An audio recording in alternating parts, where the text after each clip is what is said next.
All right, now we're going to take matrix A, 1 down below 2, down below negative 3, negative 2 down below negative 3, down below 6, and negative 4 down below negative 6, down below 15.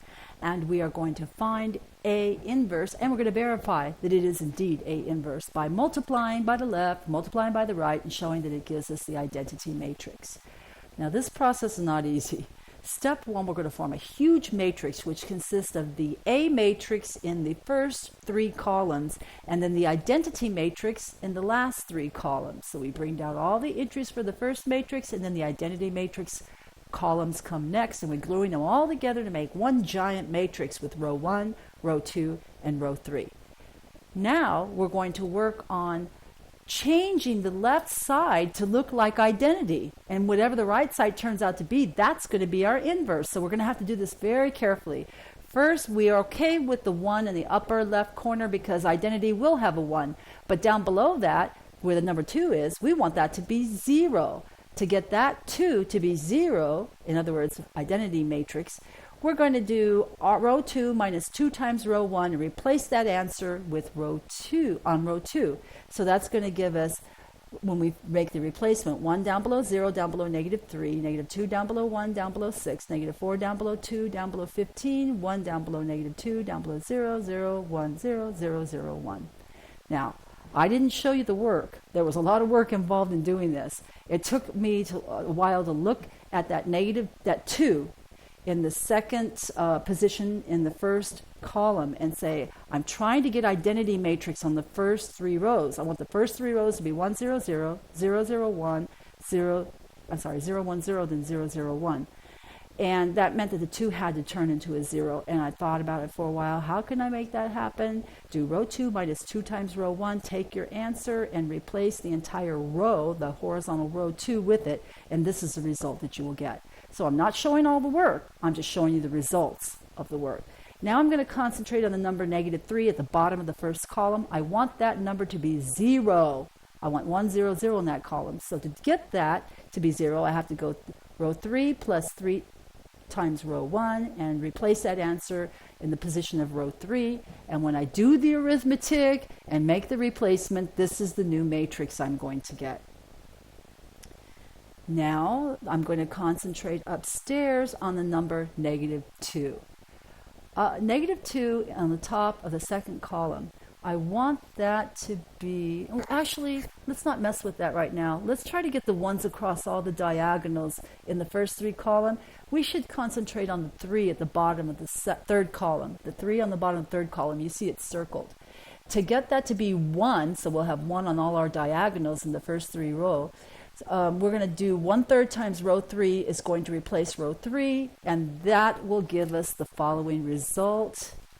And you see, as I write these numbers down, we now have the 1s on the diagonal, so we can concentrate on getting the 0s in the other positions for the first 3 rows to get the identity to take the place of the first matrix. So the next thing we're going to do is get that negative 2 on the upper position of the second column. We want that to be 0. To get that to be 0, we're going to go row 1 plus 2 times row 2, and the result will replace row 1. And when we do that, we get this result. It's looking good. 0, 1, 0, 0, 0, 1, 0, 0, 2, 1. We don't like that 2. Okay, and you see, whatever we get after that, it's just what it is.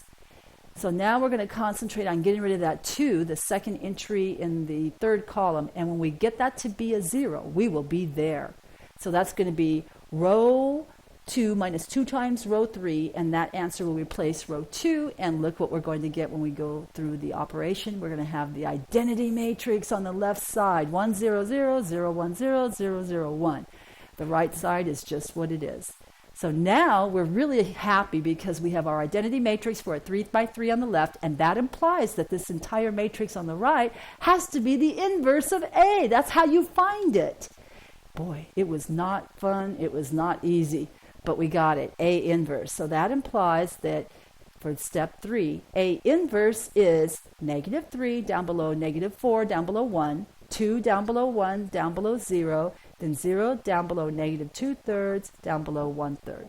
Okay, so once again, what we did here is we took the matrix A, and we just glued it together with the identity matrix on the right side, and then we worked on that huge matrix to get the identity matrix to appear on the left side very carefully using row operations.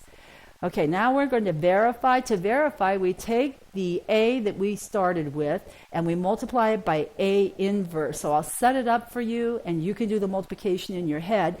If you do it carefully, it's going to take a while. You should end up with the identity matrix for a 3 by 3. Now that's how we verify that we found the identity, the proper answer, by doing this multiplication across the first row, first column, first row, second column, first row, third column. Now move down, blah, blah, blah. You get 1, 0, 0, 0, 1, 0, 0, 0, 1. And you're not done. That's not enough. You have to show it in the opposite direction. A inverse times A must also equal the identity. So you go ahead and list it, do the multiplication, add it together, simplify, and you'll see that you do indeed get the identity for a 3 by 3. You get the 1, 0, 0, 0, 1, 0, and 0, 0, 1. Okay, so the moral of that story is, I hate these questions. They're so hard, and I don't know a shortcut for these huge 3 by 3 matrices. Finding their identities is not easy. That's what I wanted you to get out of this. You'll probably have to do a couple on the homework, but that's way too long to put on a test. But I want you to see how it's done before we go on to the next idea, which you'll be very happy about.